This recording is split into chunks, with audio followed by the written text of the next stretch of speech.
Hello and welcome to Citizens Forum. This is being filmed on Wednesday, November the 12th in the Memorial Arena in Victoria. I'd like to start by thanking our great volunteer crew and the Shaw staff that makes it all happen. So today, the first part of Citizens Forum is always the Walter and Jack show. So Walter, today is November the 12th. Yesterday was Remembrance Day. And I'd just like to talk a bit about how the media misleads us about Remembrance Day every year. I'm really, it really bothers me the way they do it because it's so important. I mean, they talk about the sacrifice and the death and the honor and the horror of war, and that's, I mean, all of that is true. And then the media like stands with all the dead soldiers and all the dead people killed in so many different ways in war.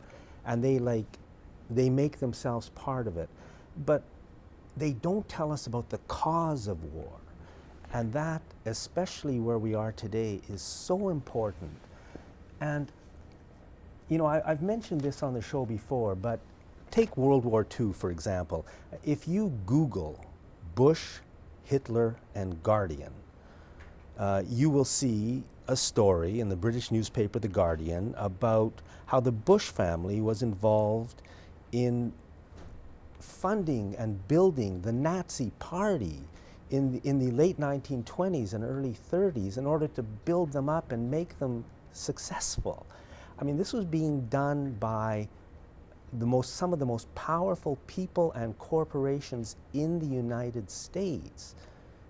And I mean, I'd like to say it's surprising that virtually nobody knows about this, but look at their ability to keep that story secret through 2 Bush presidencies, and now another one coming up. Jeb Bush is thinking of running. So I'd just like to read a little bit from this story in The Guardian. Now, it's not news. This was written in 2004. Never reported in North America. So I'd like to challenge our local media, and I'd like to challenge the people watching this show. The media should report this. I mean, this is news because it's never reported. They find all these things to report, but they won't report this. They've never reported this, and they won't report it. Phone them up if you want, folks, and ask them, whoever your local media favorite is. So the story, this is the Guardian, the British newspaper The Guardian, Saturday the 25th of December 2004. It starts, George Bush's grandfather. George Bush was still the president of the United States when this was written. George Bush's grandfather, the late U.S. Senator Prescott Bush, was a director and shareholder of companies that profited from their involvement with the financial backers of Nazi Germany.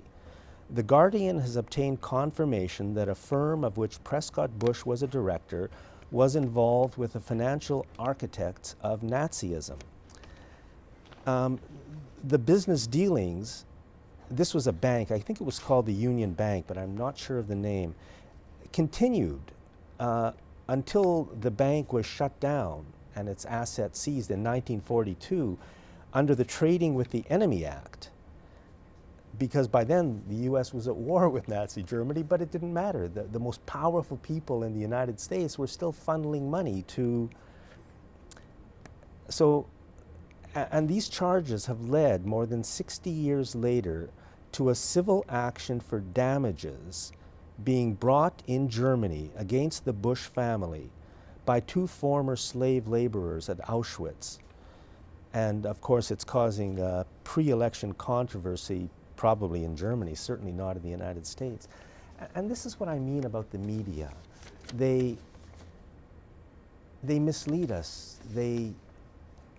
It's how can something like this be kept secret? And yet they do it, and it's up to us. We can't believe or trust the media. That's number one. You just can't believe them, and I just don't know what to say, except now we have ISIS, the next threat.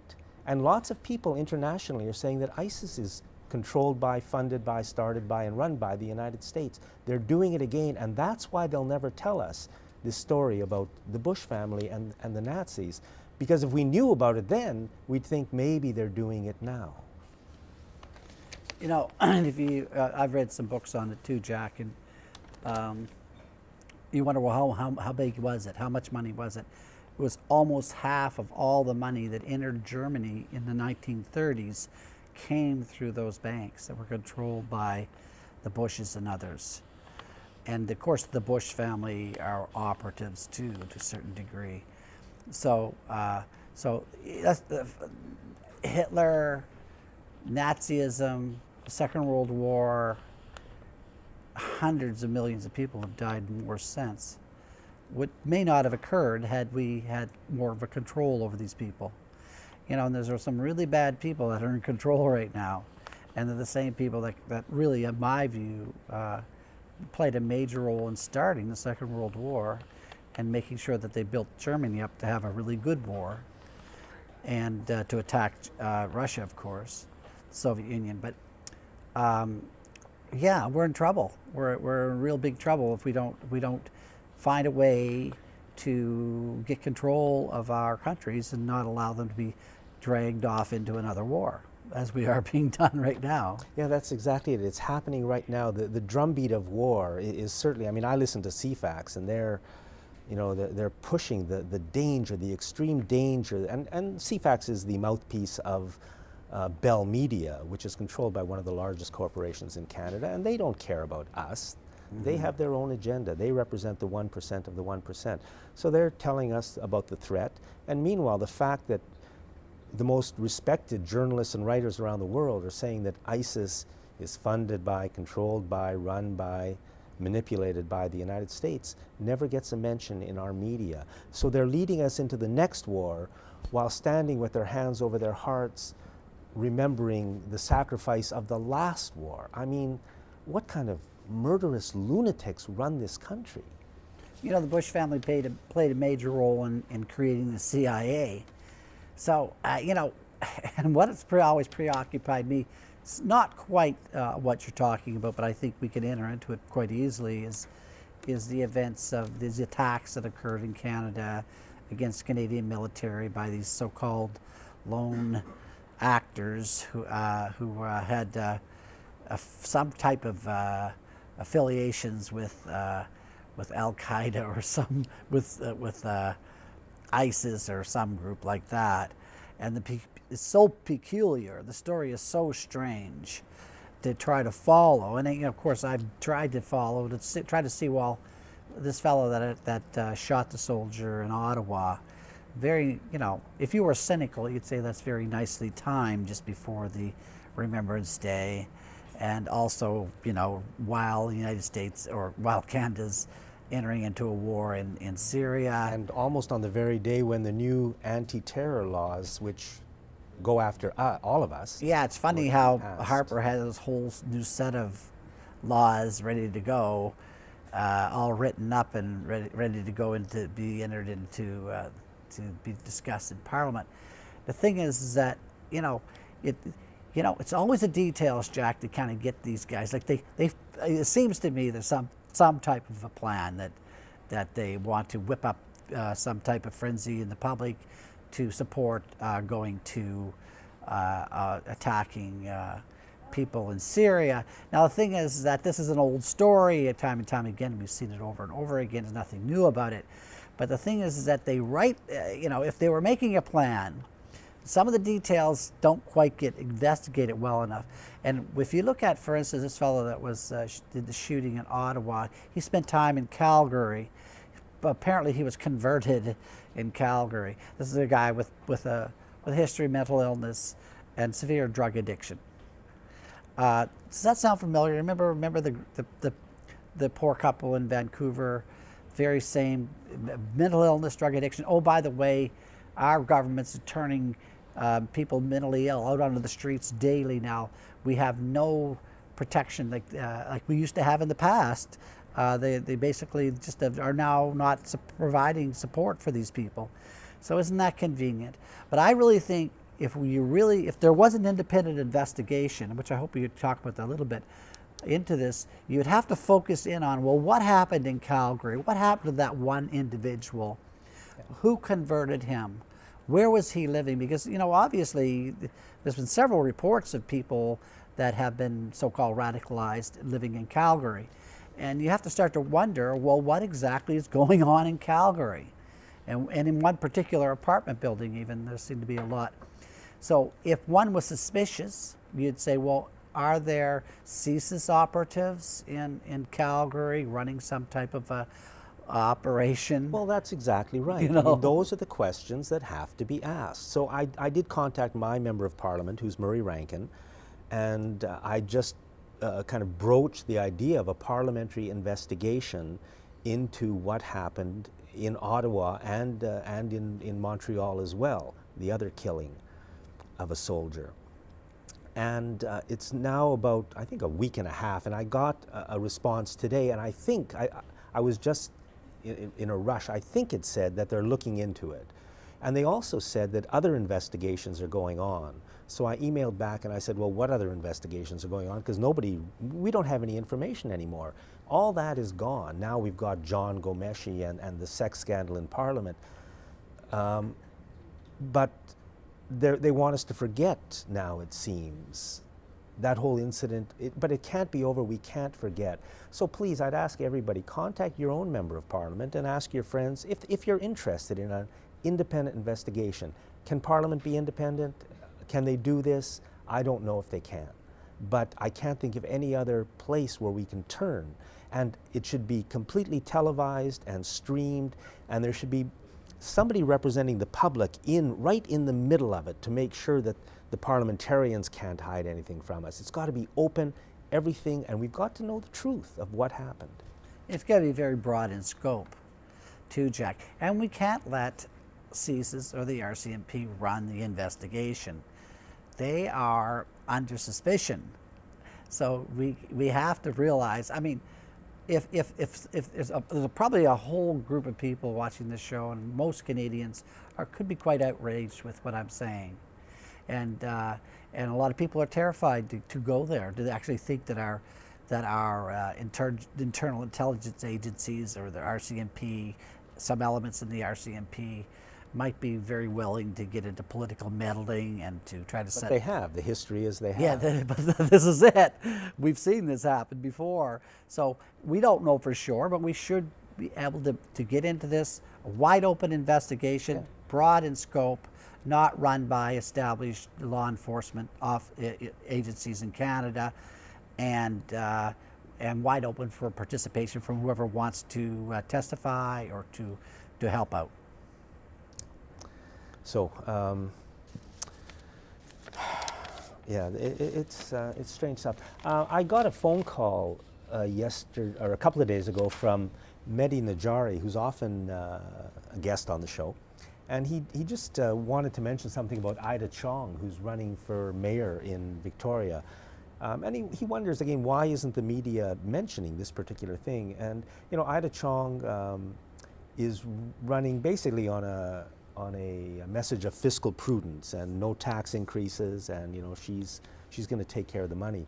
But Mehdi mentioned, and of course it's correct, that you know, she was a provincial cabinet minister making $150,000 a year, and yet claimed $6,000 for meals in that year, about almost more than 4 times as much, I think, as the next person in the legislature or the next cabinet minister picked. So it's a small thing, but it was a real issue at the time when it happened. People were kind of outraged at the amount of money that was being spent, and not only by her, but by all of our parliamentarians, our local legislators.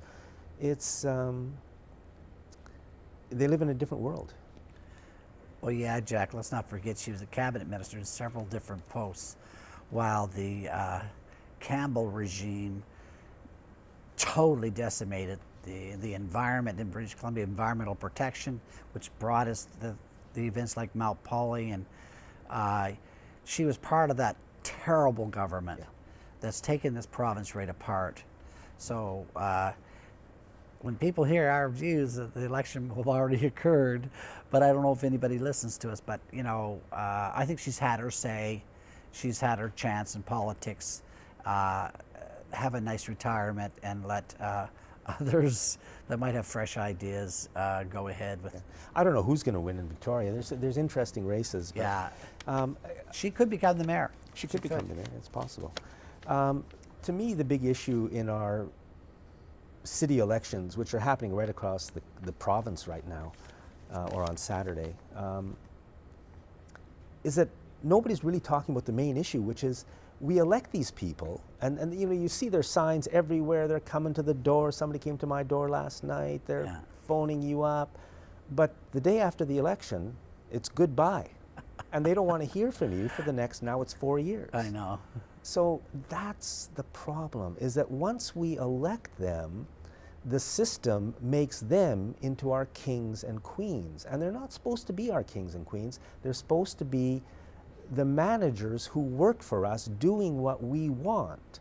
And we've got to regain control of the situation.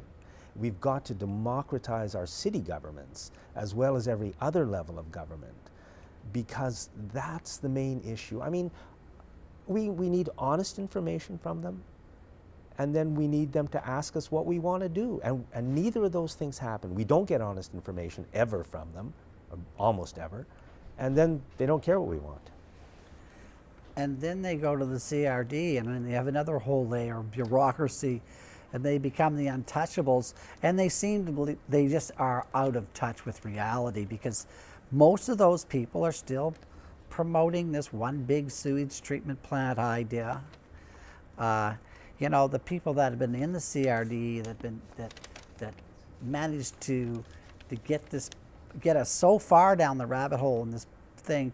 And I think they've spent 80 million, Jack. We'll have to check already on the one big sewage plans fiasco. They forgot to find a place to put the plant before they started. I mean, but the thing is, number one, it's not a burning election issue. They're not willing to talk about it. Number two, it just seems that the reality doesn't sink into these people. Now, Brian Birchall, the fellow that really has done more for this whole region on sewage treatment plant than almost anybody else, who thinks that the plan that we have right now works better than any proposal that they're coming up with. You mean just leave it the way it is until we really come up with a good idea, which makes so much sense. He's running for the mayor of View Royal, and I really wish him well, and I hope he becomes the mayor, because he would bring so many fresh ideas to politics in this region. Amalgamation is a big question in this election. It really bothers me the way CFAX is promoting this idea. They're not really, you know, they did have a debate on, but basically for years they've been pushing the idea. And I mean, if it works, if it makes sense, I'm all for it. But to me, it seems like they would like 1 or 2 or 3 councils, which the business community will totally control. That's my concern about amalgamation. But if it's something that makes sense, I'm for it. You know, if they had an example where it actually did work, you'd feel a little better about it, wouldn't you? Yeah. I can't find an example. Every place that you talk about amalgamation, there's a lot of websites you can read about how bad things went and how taxes doubled, and services went down, and accountability went through the floorboards, and nobody seemed to be responsible for anything anymore. So I think we got 13 municipalities in this lower Vancouver Island. Sure, it probably makes sense to shrink down a few, but that has to be, those decisions have to be made by the people in those regions. And if they decided to stick with what they have, I'm okay with it. I feel the same way. There was, this is from yesterday, November the 11th, in the Times columnist. It just says, if you can get that headline, Victoria candidates face off on poverty. And you know, it's funny because I notice the media often, they really go after the city governments on homelessness, for example. And they're always going after why can't you fix that up? You're not doing enough, or what are you doing? But the city governments don't have the resources to deal with the problem. And yet the media always focuses on them. The 2 levels of government that have caused the problem deliberately. Homelessness in this country is deliberately caused. The people who run this country want us to have it. That's the only reason we've got homelessness in this country. And it's the provincial government and the federal government. And the media pretends as if they've got nothing to do with this issue. So they get no pressure virtually on them for what they've done, what they've deliberately done to our whole society. And the city government gets whacked by the media constantly. But we have to remember the media is a propaganda machine. It's a corporate propaganda machine. That's unfortunately the truth. You know, the costs are being picked up by municipal governments, and that's a huge problem, is that the homelessness and all the other problems that are being caused by the lack of programs in federally or provincially. And then the municipal taxpayers have to pick up the tab on that when these people are on the streets and have to be picked up and hospitalized and all that. And there's what really a horrible thing to do to people, to make them it homeless. really is cruel. It's shameful. In this country, for anyone to be homeless is just a blatant disregard for their well-being. And we are a fabulously wealthy country. We are one of the wealthiest countries in the world. There's no reason in the world why that should be occurring. Walter, that's absolutely right. So there we are, another week in the life of the world. But lots and lots and lots of people are working very hard and doing great things everywhere. We're down here. We're not well organized, and but above us are these levels of rulers who have all the money and all the organization. We've got to somehow get our act together and take them on and beat them, because if we don't, they're going to destroy the whole planet. And there's letters of support that we've received from people all over the region that, show there are people that are really thinking about these issues, and we just simply have to keep growing those issues. Thank you, Walter. You're welcome, Jack. And thank you for watching this segment of Citizens Forum. Hello, welcome to segment 2 of Citizens Forum, being filmed on Wednesday, November the 12th. Our guest in this segment is Doug Makaroff. And Doug is with something called Elkington Forest, which also says Living Forest Communities. Mm-hmm. Now, I just happened to stumble across this about 5 years ago. That's when I thought it was 10 years ago, but you said it started about 5 years ago. Just at I don't know, I can't even remember where it was, a little neighborhood market. And the idea intrigued me then. Mm-hmm. But here it is 5 years later. So, Doug, maybe you can start off by telling us what Elkington Forest is and who you are and how you fit into it. Well, thank you, Jack. Elkington Forest is a 1,000-acre forest halfway between Langford and Shawnigan Lake, right at the top of the Malahat. But it's not that far. It's 20 minutes from VGH. And it's on this 1,000 acres, we have 850 acres, which is in conservation and ecoforestry. And on the remaining 150 acres, we have food production areas and 3 densely clustered residential hamlets with 97 homes and about 15 to 20 businesses, eco-industrial businesses or value-added manufacturing, ecotourism, coffee shop, that kind of thing. And the sale of the residential properties pays for the conservation of the land. And so what we did is we studied the land very thoroughly. We rezoned the land to something called a community land stewardship zoning in the CVRD. We moved all of the density to the southern half, and then we purchased 500 acres of the 1,000 from the Elkington family. But the full 1,000 acres has the same level of protection. And so we believe that this is one of the really great models for conserving large tracts of land that would otherwise go into industrial deforestation and be clear-cut. Yeah, that's kind of how the idea caught me at the time.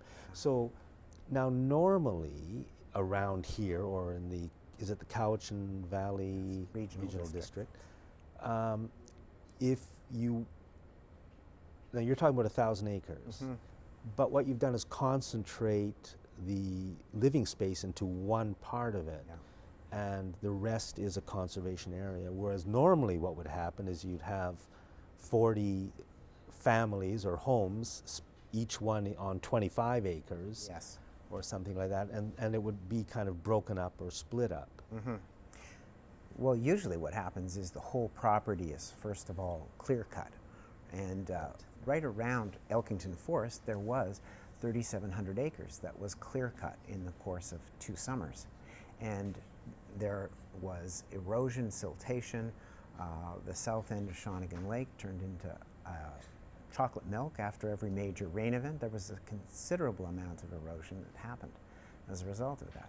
And that would have been the fate of the Elkington family's property. But they decided that they wanted to try something different. And so that's where they began speaking with us. And when I say us, I work very closely with Anne Mortefi, the singer-songwriter, and her Trust for Sustainable Forestry. It's a Canadian registered charity that works to advance the art and practice of ecosystem-based forest management. So this is the most sustainable type of forestry. It's after the model of Merv Wilkinson and his Wildwood Forest, or Herb Hammond and all of the writing that he's done on ecological design. And we're really advancing this model, but recognizing that in order to make it financially viable, there needs to be a small area, in this case less than 15%, that is dedicated to food production or agriculture and the residential development. Okay. So, and that's the other part of this, is there are homes being built. Are there homes built, or what's the stage where it's at? Yeah, right now we have one show home that's up, another house that's just about to begin. We have all of the services in, and the roads are paved. And so now, after all this time, we're finally able to sell the lots and transfer them to the new owners. And we've sold almost half of the lots in the first trailhead hamlet. The Elkington Forest is right on the Trans-Canada Trail. So 6 kilometers down the road from us, and you're at Mom Miller's Pub in Langford, and 7 kilometers up the road north, and you're the west side of Shawnigan Lake, then Kinsel Trestle, Lake Cowichan, and Nanaimo. So the whole Trans-Canada Trail plays a part of this as well. And so any of the homes that we have there could have a bed and breakfast, or a secondary suite, or a live-work space. And we also have zoning for a nature-based preschool, elementary school, and a wellness center, a day spa. And we've had a lot of interest from companies that want to do value-added manufacturing, so timber framing and custom door manufacturing, those kinds of things. Because we want to be able to have some of the timber that's coming off through this eco-forestry process become used right on the site. And in our show home, we have the timbers that have come from the land, and we have traditional timber framing, no metal fasteners, and it's really a beautiful type of traditional timber framing in the houses. I'm assuming that the area is fairly quiet, kind of off the beaten path. Yeah. Yeah, it's incredibly quiet. It's backing up onto the CRD watershed and the Sioux Hills Wilderness Park. And beautiful views. It's a gorgeous location. And it's the the southernmost part of the Shawnigan watershed. And so one of the things that we did right at the outset when we were introduced to this property was try to identify what's the biological function of this 1,000 acres. There's 37 different streams. We studied the 70 different plant and animal communities. We identified 11 red and blue listed species. We really did an extensive ecological assessment of the property, amphibian studies, archaeological, so that we would know where was the highest value conservation areas, and then where would it make sense to develop the residential areas. And the basis of that really intensive study was the basis that we knew where there's a herd of Roosevelt elk that go from the watershed into this property. So we have left a big 400-meter wide conservation route for them. Yeah. Lots of different things like that most developments wouldn't do. Most developers wouldn't do the kinds of set-asides that we've done at Elkington Forest. Yeah. So, can I ask how much lot prices are, or would you? Yeah. Okay. So, lot prices start at $199,000 in the Trailhead Hamlet. That most of those are about a third of an acre in size, and so we have house prices with the lot at the start about $390,000, and the house prices will go up as the houses get larger, but we also have a number of lots that are in the 1.5 to 2 acre size, and they'll be also in that $270,000 to $300,000. How are you going to mix the living with the working? Because if you're working with lumber, that's high noise kind of things. Mm-hmm. Well, we have interesting terrain changes. We've got the Ridge View, which is the highest and has incredible views of the Gulf Islands and the city of Victoria, and also Shawnigan Lake. And then you go down a ridge and you're into the Midlands, and that has views of Shawnigan Lake. And then you go down another ridge and you're in what we're calling the eco-industrial area. So terrain does provide a certain amount of noise dampening, and it's the farthest away from the most of the homes. So that's where we've decided to put if there's a mill, or if there's something that's more noise related. But we do want to have a lot of artisanal types of businesses in the live-work spaces that are right in the village. So the middle of the hamlet, the houses front onto a community green space. There's a community center there. There's a seasonal coffee shop, seasonal produce sales. There's allotment gardens, a fire pit, structures for people to gather in.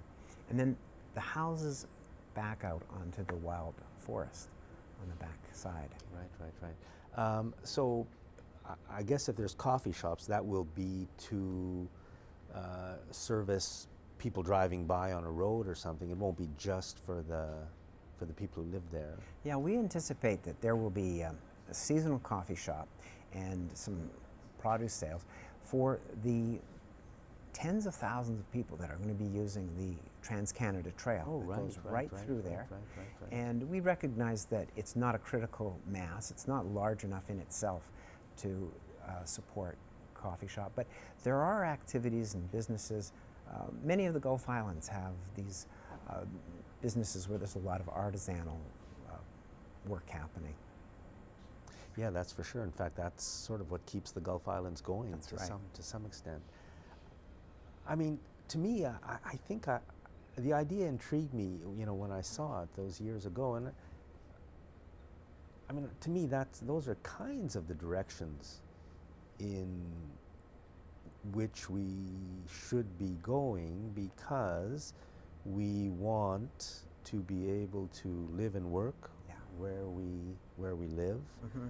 And the way our society is being built doesn't really facilitate that. We need to start moving in other directions, and I think this is that kind of a thing where you're trying to, more than most, protect some forest land, do some right things, and have places for people to live.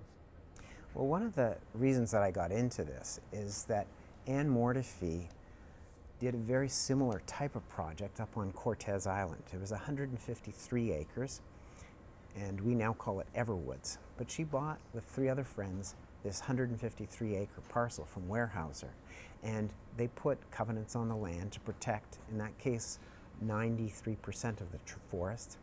And I helped Anne in 2002 to rezone the land to allow for 15 homes on the 153 acres, so 1 for every 10, but they're clustered so that there's a very small footprint for those homes. And I recognized that Anne had found something that I had been thinking about as an urban planner and as a developer of real estate that I wanted to do almost all my career. And that was to create a really cool, a really great sense of community, and at the same time protect the rest of the forest.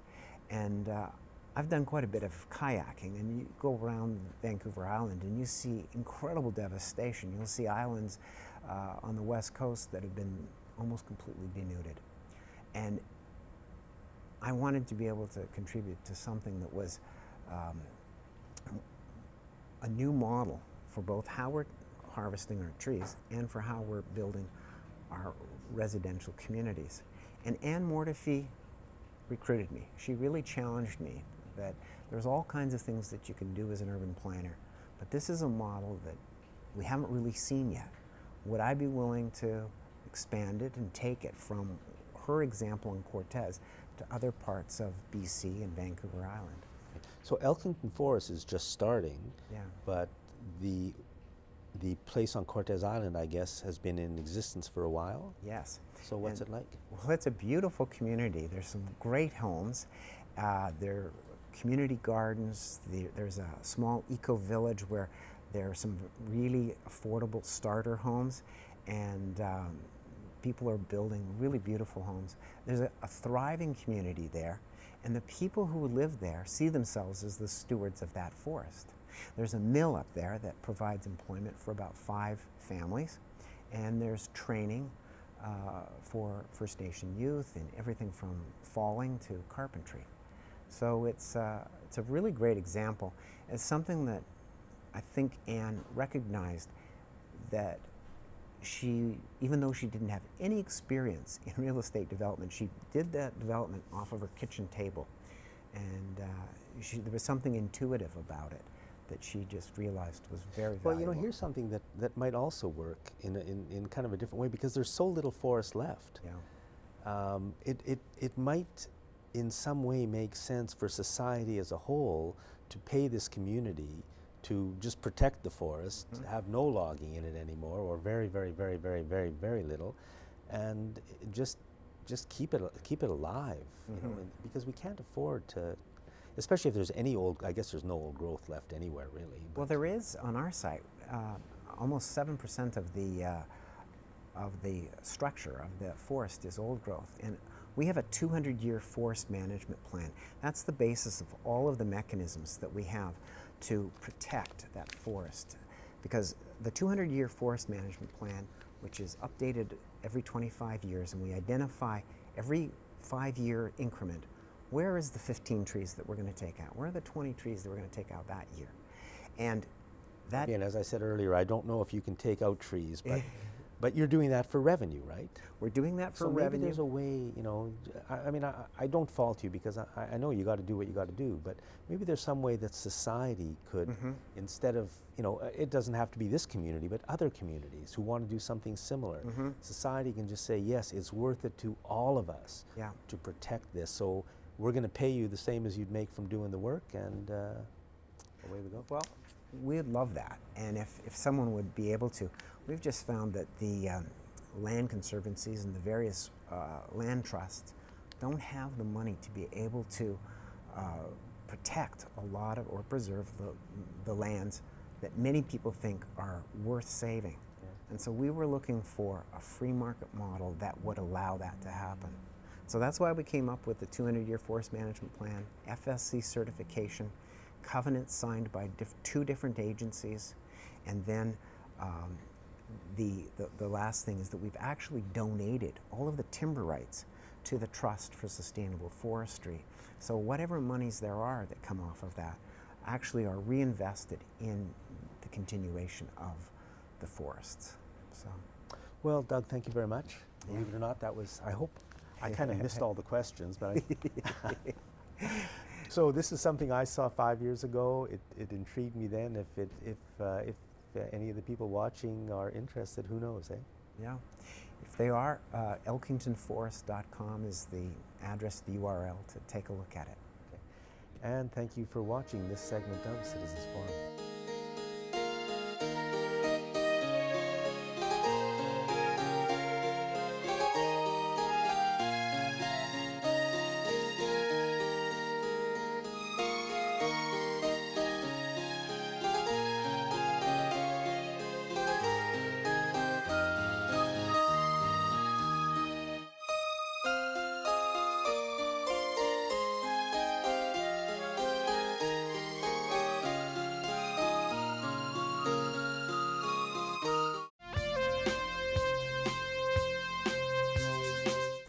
Hello and welcome to the last segment of Citizens Forum, being filmed on Wednesday, November the 12th in the Memorial Arena in Victoria. I'd like to thank again the Shaw crew and our volunteer staff that does all the work to make it happen.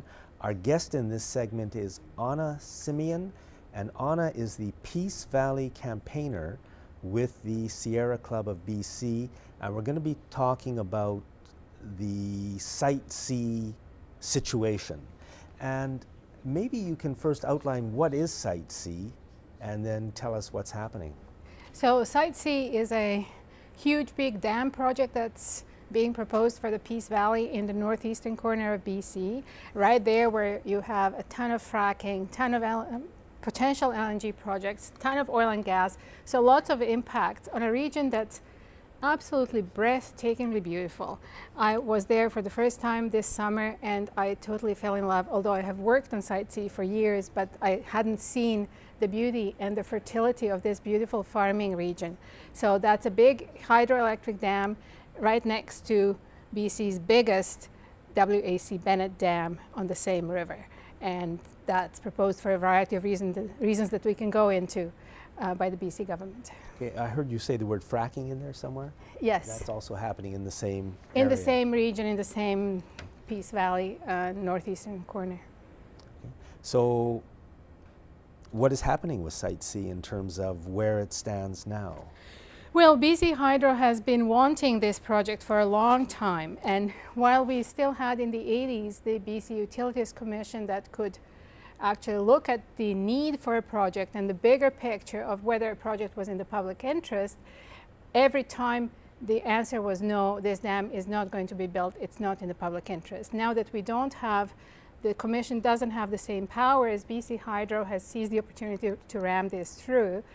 And there was this year the environmental assessment process through the federal and provincial panel, and the panel's report was had really strong reservations about the impact that the dam would have on First Nations, on wildlife, on vegetation, on river flows, etc. Unfortunately, the BC government and the federal government have given the go-ahead in terms of the environment for this dam. Now, it doesn't mean it's going to go forward. We still have 6 weeks, about 6 weeks before the BC cabinet makes a final decision based on finances. So that's another big query and question mark about the viability of this project. So we are expecting this decision to happen by the end of the year. I think some lawsuits are going ahead as well. And yes, indeed, both the landowners and the First Nations, 4 First Nations bands that are part of the Treaty 8 First Nations have launched lawsuits against the federal and the provincial government for actually going ahead with this when the panel report really clearly said that the impacts would not be mitigable. There is no way to repair or compensate the First Nations for the losses they would incur with this dam. So really this is all Christy Clark. I mean, she's the one who runs BC Hydro, and she's the one who runs the provincial government, so she bears the blame for this. Well, the BC government and the cabinet, we hear there is different opinions. So there is ministers who are still concerned, who are very concerned about the financial picture. BC Hydro has an immense debt already as it stands. This project will cost $7.9 billion, and that's like what BC Hydro says. Now, we've seen in the past the cost overruns that have happened with the previous dam, with the WAC Bennett Dam, with the Northwest Transmission Line. You can add about another 45% to that price. So that's a lot of money, and who's going to pay? And we don't need it, but okay, so why should British Columbians care about this, and how is it going to impact people here on Vancouver Island? Well, there is the F word and there is the M word. The F word is, of course, food. The Peace Valley, and I've seen that with my own eyes this summer, has immense potential for farming. Right now, there's the farming families who are there, some of them for several generations are still hanging on by their fingernails because the BC government has put a flood reserve on it, so they don't know what's going to happen, and it puts a chill on investment. But in terms of just the potential, the soils, the climate, the yields that we get from the Peace Valley are higher than those we get in the Okanagan or the Fraser Valley. And those are all the heat lovers that we usually get from California, like the melons, the peppers, the cucumbers.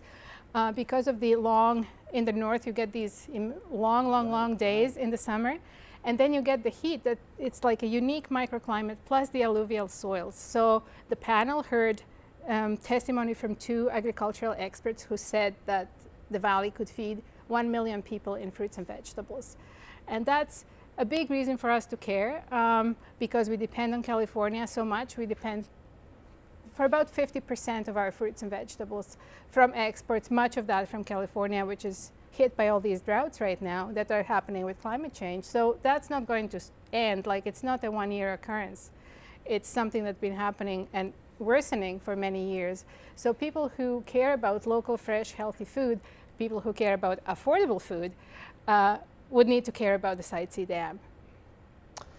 I mean, I'm totally opposed to it, but the more you say, the more insane it sounds. The BC government says this is clean energy, but you don't think so. Why? Well, like our heritage hydroelectric dams are mostly clean energy. They produce very few greenhouse gas Actually, emissions. that may not be true. It's very possible, because I spoke to somebody in BC Hydro years ago about this, and in fact, what I had read a couple of times was that because you're flooding a large expanse of land, you create huge amounts of methane from the soil and the vegetation. That's true. That's true. They compared it in these articles to what a coal-burning plant produces through its lifetime. So it may be that these are not clean, climate-friendly things at all. I don't know, but I've heard that we may have to worry about that. Well, I think that your point is very well taken, and the dams that we have, that's past praying for. The emissions are already in the air, and the longer we can maintain them and get energy from them, that's all to the good. Flooding new areas of land is problematic, as you say. Also problematic is just the size, the immense size of this. Both in terms of like overbuilding capacity that we don't need, so that's more of a financial issue.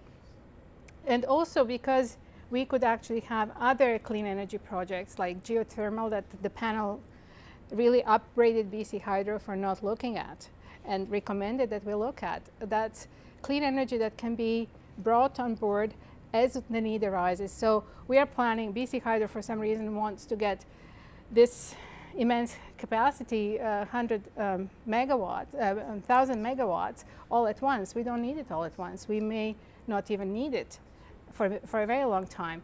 Geothermal, another smaller project, would bring it as needed with much less financial risk, much less environmental disruption. And of course, there's the whole LNG issue, which is probably what the electricity is for. How about the people in the region and the nature of the region? How would they be impacted by the dam? Well, yeah, that's a very good question. So obviously we have the Treaty 8, who are a group of about 20 nations in both BC and Alberta.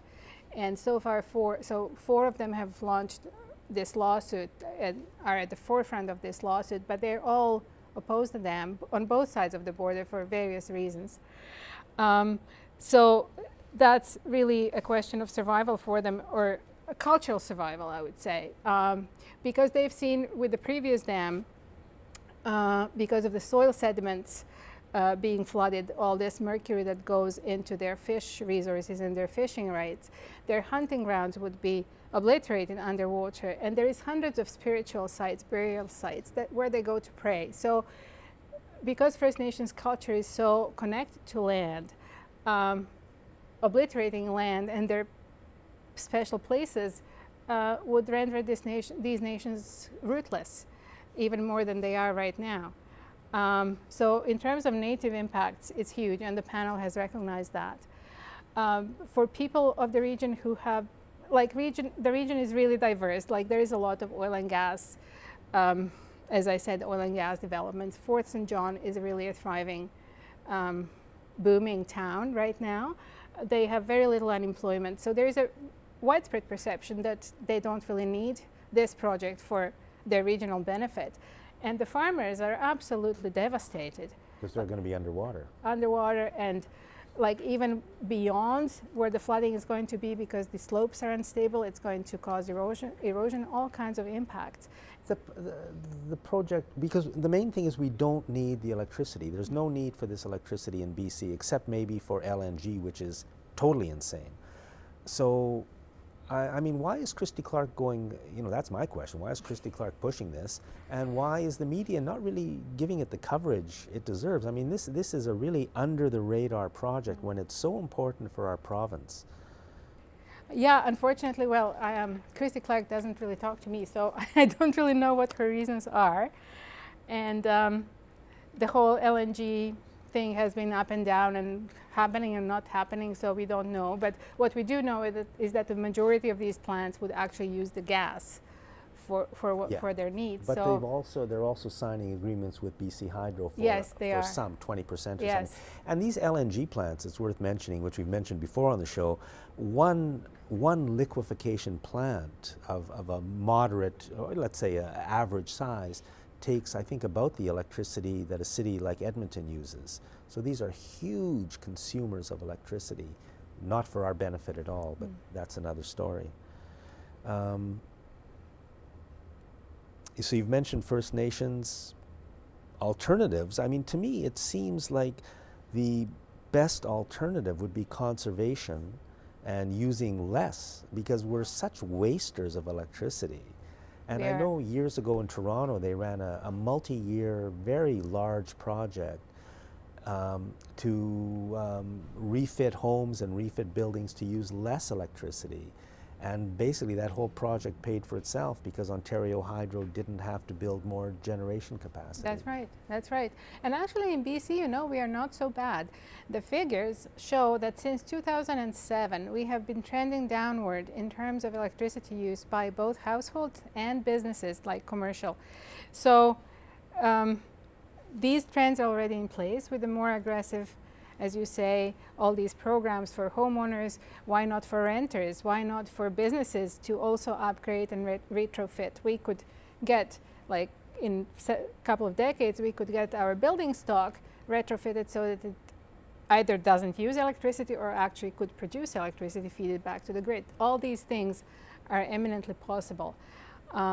So there is really no need for electricity that we will actually have to sell at a loss for a very long period after the project gets on board. That's right. We're going to have to sell the power at a loss, and we're going to be paying for it. Well, that sounds like a good plan. Yeah. So I know there are groups up there that are doing a lot of work on the issue, but we never hear about them down here. But what can people do? Well, the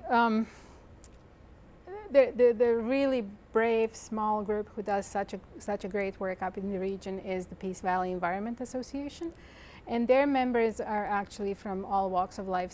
They have several farmers on their board, many more in their membership. They have loggers, people who work in the logging industry, all kinds of other people, just regular people, everyday people who work with them, and they put these amazing events every year, the Paddle for the Peace, that attracts hundreds every summer, because people love the valley. They go there to fish, they go there to hunt, they go up and down in kayaks and canoes and small boats. So I would encourage everyone to look at their website, peacevalley.ca, which has a lot of information about all the impacts, about the valley itself. If you feel moved to take action, there is a joint website manned by a number of groups who are part of this coalition. It's not just the Sierra Club thing, it's several other groups. The Wilderness Committee is on board, West Coast Environmental Law, David Suzuki Foundation, which just did a beautiful report on what we would lose financially in terms of services that the Peace Valley provides if we went ahead with it. So we all jointly man this website called, this website called stopsitec.org, and there is opportunities for action there that you can take. Stopsitec.org. Yeah, you can have, there is letters being sent to the government, and we're just preparing a new one about specifically financial impacts and in terms of provincial debt, in terms of our credit rating, in terms of ratepayers, industries that would be impacted, the major power power consumers, the industries that consume power, have several of them come out against this because it would jack up their rates. And for some small towns in BC, like mill towns, that's a big thing if the industry decides, well, we have to pack up because we can't pay. So. I guess people can phone their MLAs here in town. Absolutely, absolutely. Yeah, it's funny that to me it's such an important issue, and yet it's kind of under the radar for most people. We just don't hear a lot about it. And of course, you know, we've got to turn around the directions we're going in because they're just not working. So the people who push for more power and more and more and more, we've got to stop following them. And we've got to start doing things smarter because, you know, basically the country is at risk, our lives are at risk, the planet is at risk, and this is a big part of it. And you know, you've mentioned the food issue. I mean, that's important, especially now with what's happening in California. Yeah, that's the flip side of the clean energy argument. Like, of course, we have to reduce emissions and do everything we can to stop global warming from, you know, getting into the runaway phase.